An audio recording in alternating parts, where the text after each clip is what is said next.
दोस्तों नमस्कार, मैं डॉक्टर राकेश शर्मा और आप देख रहे हैं इंदौरिया टाइम्स। 11 दिसंबर 2020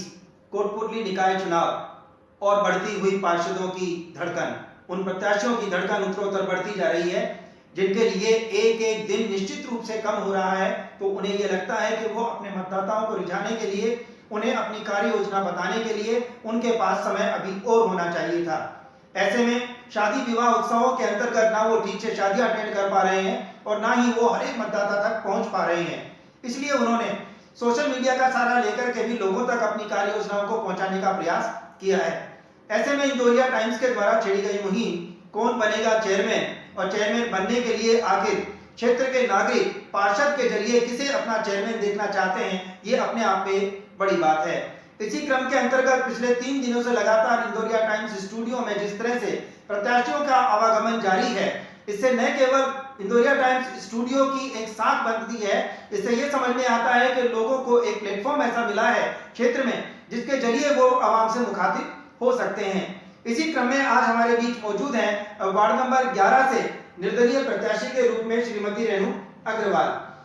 रेणु अग्रवाल जो किसी परिचय की मोहताज नहीं रह गई हैं। आप पिछला जो बोर्ड था नगर पालिका का 2015 से 20 में आप भारतीय जनता पार्टी की तरफ से प्रत्याशी, भारतीय जनता पार्टी की तरफ से पार्षद चुनी गई थी। भारी मतों से आपको इनके वार्ड ने चुना था, लेकिन परिस्थितियां क्या रही कि इस बार इन्हें निर्दलीय रूप से मैदान में आना पड़ा, ये हम इनसे बातचीत के दौर में शामिल करेंगे।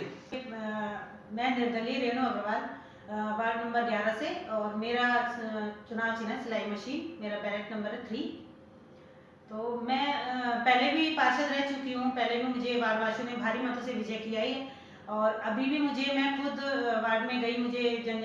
वार्ड वासियों की समस्याओं का सब पता चला। उनकी अभी कुछ जो समस्या रह रही है वो मैं इस बार उनकी सारी समस्याओं का समाधान करूँगा। मैं ये जानना चाहूंगा कि आपका यदि कार्यकाल की बात करें, आपके ससुर साहब एडवोकेट रमेश चंद्र जी अग्रवाल जो हैं, वो भी भारतीय जनता पार्टी से काफी लंबे समय से जुड़े रहे, अच्छे पदों पर रहे, और आपको भी पिछले बोर्ड के अंतर्गत पार्टी ने सिंबल देकर के अपना प्रत्याशी बनाया, और न केवल बनाया बल्कि आपने भारी बहुमत के साथ उन्हें जीत दिलाई और अपने वार्ड में काम भी किए। फिर क्या वजह रही होगी ऐसी कि इस बार पार्टी ने आपको अपना प्रत्याशी नहीं बनाया? सर ये तो बीजेपी वाले बता सकते हैं, सिंबल क्यों नहीं दिया उन्होंने, जबकि मैंने पूर्व पार्षद थी तभी भी मैंने 121 मतों से विजय पाई थी। तो ये बीजेपी वाले बताएंगे सर। रेणु जी, यदि बात सोशल मीडिया की करें तो उस पर ये बात बार बार निकल के आ रही है, पार्टी चाहे कांग्रेस हो चाहे बीजेपी हो, दोनों ही पार्टियां कोटपुतली के 40 वार्डों में अपने प्रत्याशी नहीं उतार पाई है, और यदि उन्होंने उतारा है तो आप जैसे सक्रिय कार्यकर्ता, जुझारू व्यक्तित्व की महिला होकर के जिस तरह से आपने काम किया है, इस तरह के लोगों को उन्होंने इग्नोर कर दिया है, संभवतः उन्हें बोर्ड से हाथ धोना पड़े, ये बहुत बड़ा जोखिम उनके साथ चल रहा है। मैं ये जानना चाहता हूं कि वर्ष 2015 से 20 का जो कार्यकाल रहा आपका, उसमें आपके द्वारा कौन कौन से कार्य करवाए गए? उसमें सर मेरे द्वारा जैसे रोड का निर्माण करवाना, रोड मैंने पूरी अपने रतिराम जी यादव से लेकर देशराज जी के मकान तक, शंकर चेयरमैनपुर उनकी पूरी गली से लेकर सैनिक सभा तक, महादेव जी वाली पूरी गली, शरण मार्केट वाली पूरी गली, पूरा शरण मार्केट में तो पूरा ही पानी भरता था, उसमें एक इतने इतने गड्ढे हो रखे थे, वहाँ मैंने रोड बनवाई पूरी सिस्टमेटिक तरीके से उनको, और लोहारों के लिए भी मैंने जगह की व्यवस्था भी की थी पहले भी, और उनकी जगह उनकी नहीं मिल पाई थी उस टाइम पे, तो वो मैं जगह अब उनको अलॉट करवाऊंगी, पूरा प्रयास करूंगी। और सर पूरी ये दाबला रोड से लेके पूरे पीके स्कूल वाली गली, और उसके अलावा ये रतिराम जी वाली पूरी गली, सब मेरे टाइम पे सारे रोड, और लाइट की व्यवस्था मैं खुद रात को जाके देखती थी सर, किस पोल पे लाइट नहीं है, किस पे लगवानी है, तो वो मैंने पूरी रोशनी की व्यवस्था पूरी मैंने मेरे टाइम पे की है। आपने देखा कि आपने बोला कि रात को लाइट की व्यवस्था देखने के लिए पार्षद महोदया स्वयं रात को निकला करती थी, यानी लाइट को चेक करना है तो रात को घर से बाहर निकलना पड़ेगा, यानी घर की जिस तरह से गृहिणी पूरी देखभाल करती है, वैसे ही इन्होंने वार्ड को भी अपने घर की तरह से रखा। जहाँ गड्ढे थे वहाँ पूरे वार्ड को इन्होंने के अंतर्गत सड़कों का जाल बिछाया, और अंधेरे से मुक्ति दिलाने के लिए रात को निकलकर उन पोलों को चिन्हित करती, और सुबह लाइट के ठेकेदार को फोन करके कहती कि उस पोल पर लाइट नहीं है। यानी कोई भी कार्य कहने से पहले ये स्वयं उसकी तफ्तीश करती थी कि हाँ ये कार्य मेरे वार्ड में नहीं हुआ तो क्यों नहीं हुआ।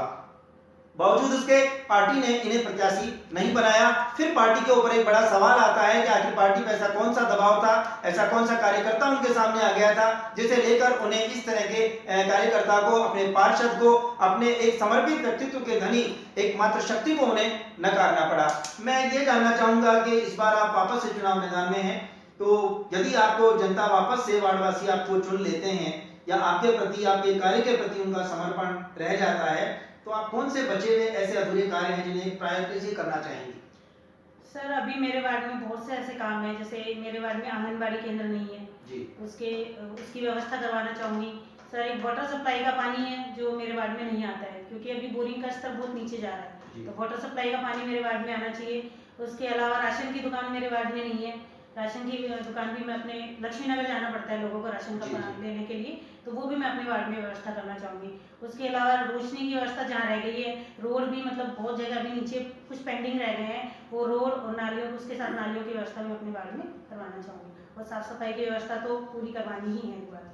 आपने देखा, कोई बहुत बड़ा ड्रीम प्रोजेक्ट ना लेकर के इन्होंने मूलभूत आवश्यकताओं को चिन्हित किया है। पहले भी मूलभूत आवश्यकताओं से जुड़ी रही, समय अभाव में वो कार्य जो पूरे नहीं हो सके, उनके प्रति संकल्पित भाव से फिर पब्लिक के बीच में मौजूद हैं। आप चाहती हैं कि जिन सड़कों का लेवल नीचे है उसकी लेवलिंग ठीक की जाए। आप चाहती हैं कि जिस कार्य के लिए उन्हें अपने वार्ड को छोड़कर लक्ष्मी नगर में जाना पड़ता है राशन की दुकान के लिए, जो सभी से जुड़ी हुई एक मूल समस्या है, उसको अपने वार्ड में पूरा करें। और अन्य बहुत सी समस्याओं को आपने चिन्हित किया है, यहाँ तक कि गाड़ियां लुहारों तक के लिए भी पिछले कार्यकाल में भी आपकी प्लानिंग रही और अभी भी यही है कि यदि मुझे मौका मिलता है तो मैं उनके लिए कुछ ना कुछ करूं। ये एक बड़ी बात निकलकर वार्ड नंबर 11 की निर्दलीय प्रत्याशी रेणु अग्रवाल। मैं रेणु अग्रवाल, निर्दलीय उम्मीदवार वार्ड नंबर 11 से, और मेरा चुनाव चिन्ह है सिलाई मशीन और मेरा बैलेट नंबर है 3। मैं आपसे ये अपील करना चाहती हूँ कि आप